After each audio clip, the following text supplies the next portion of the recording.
Pasangan Capres-Cawapres Ganjar dan Mahfud memiliki penilaian berbeda terhadap rapor pemerintahan Jokowi dalam penegakan hukum dan HAM. Jika Ganjar memberikan nilai jeblok, Mahfud justru memberikan nilai tertinggi. Kita simak diskusinya bersama Dana Paramita.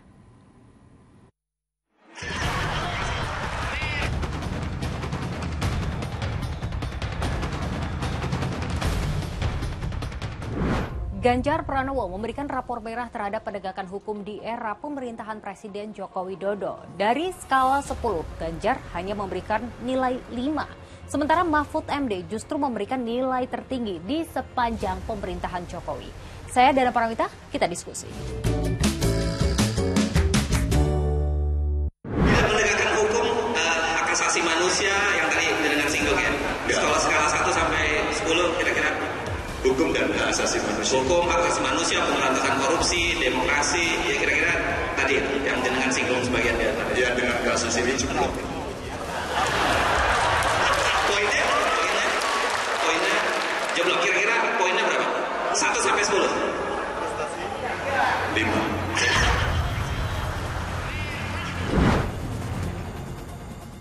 Pernyataan ini Ganjar sampaikan dalam Sarasehan Nasional Ikatan Keluarga Alumni Universitas Negeri Makassar, Sabtu 18 November lalu. Kala itu, ia ditanya oleh seorang panelis soal penilaian penegakan hukum di Indonesia. Ketika ditanya apa alasannya memberikan rapor merah, ini jawaban Ganjar. Kalau soal penilaian karena banyaknya suara dari masyarakat yang masuk kepada kami dan semua berbicara soal kepastian hukum, soal penegakan hukum, soal bagaimana hukum harus betul-betul lurus begitu. Nah, tentu dengan kejadian terakhir, ya angka itu menjadi tidak seperti sebelumnya, alias ya turunlah skor. Gitu.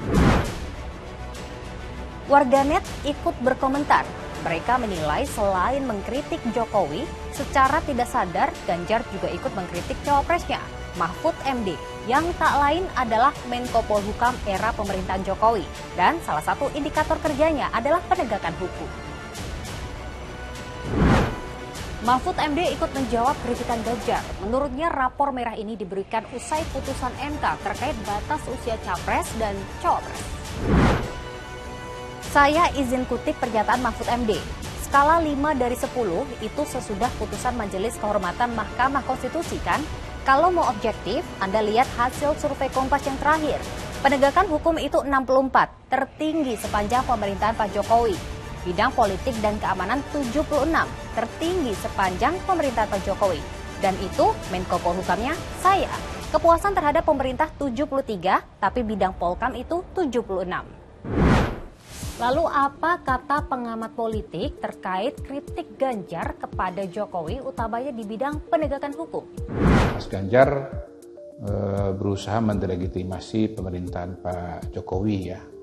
Kalau istilah populernya Mas Ganjar semakin mengambil posisi antitesis terhadap Pak Jokowi.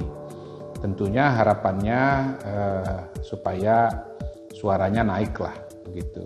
Nah di sini Mas Ganjar tidak boleh lupa bahwa Mas Ganjar selama ini dipersepsi sebagai bagian dari Pak Jokowi. Jadi asosiasinya itu dengan Pak Jokowi. Jadi yang memilih Mas Ganjar adalah mereka yang puas kepada Pak Jokowi. Ya, walaupun yang puas itu terbagi menjadi dua, yaitu kepada Ganjar dan Pak Prabowo. Nah, Mas Ganjar itu kan wakilnya Pak Mahfud MD, ya, yang notabene adalah Menko Polhukam, pejabat yang de facto in charge terhadap pemerintahan atau kinerja pemerintahan di bidang hukum dan politik gitu loh. Jadi itu tentu akan ibarat menepuk air di dulang kena muka sendiri gitu loh.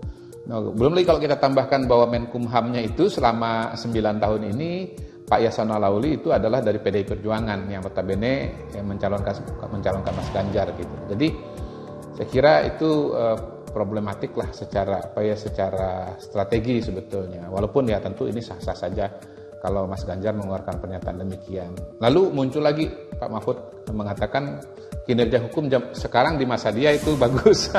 Ini kan namanya nyikut teman sendiri, nyikut wakil sendiri gitu loh. Dan wakilnya nyikut balik. Wakilnya nyikut balik. Jadi ini seperti saling sikut-sikutan antara Mas Ganjar dengan Pak Mahfud gitu loh. Karena ya begitu Mas Ganjar mengkritik kinerja masalah hukum di masa Pak Jokowi tidak bagus, maka ya pejabat yang sedang menjabat otomatis juga akan sedang terkena, dan itu adalah Pak Mahfud MD. Nah, sebenarnya secara keseluruhan bagaimana sih catatan penegakan hukum di era pemerintahan Jokowi? Saya berdiskusi juga dengan Yayasan Lembaga Bantuan Hukum Indonesia soal ini. YLBHI sejak 2017 memberikan catatan yang sangat banyak ya tentang merahnya raport Jokowi. Jadi bahkan menurut kami bukan 5, itu sekitar angka 3 atau 2 gitu. Jadi bukan di 5 terlalu tinggi menurut kami. Yang pertama, kebijakan pemerintahan Jokowi yang mengutamakan infrastruktur secara masif ya di sana sini, tidak pernah bertanya kepada rakyat, dan kemudian berdampak pada penggusuran rakyat di mana-mana sangat masif. Tiap tahunnya puluhan ribu orang digusur. Mau nilainya 3, 5, atau 10 sekalipun, sekali lagi hanya rakyat yang bisa menilai. Tapi saya jadi teringat kata-kata dari Presiden Republik Indonesia keempat, Abdurrahman Wahid, bahwa keutuhan negara hanya bisa tercapai kalau ia memberikan perlakuan yang sama di muka hukum. Terima kasih sudah diskusi.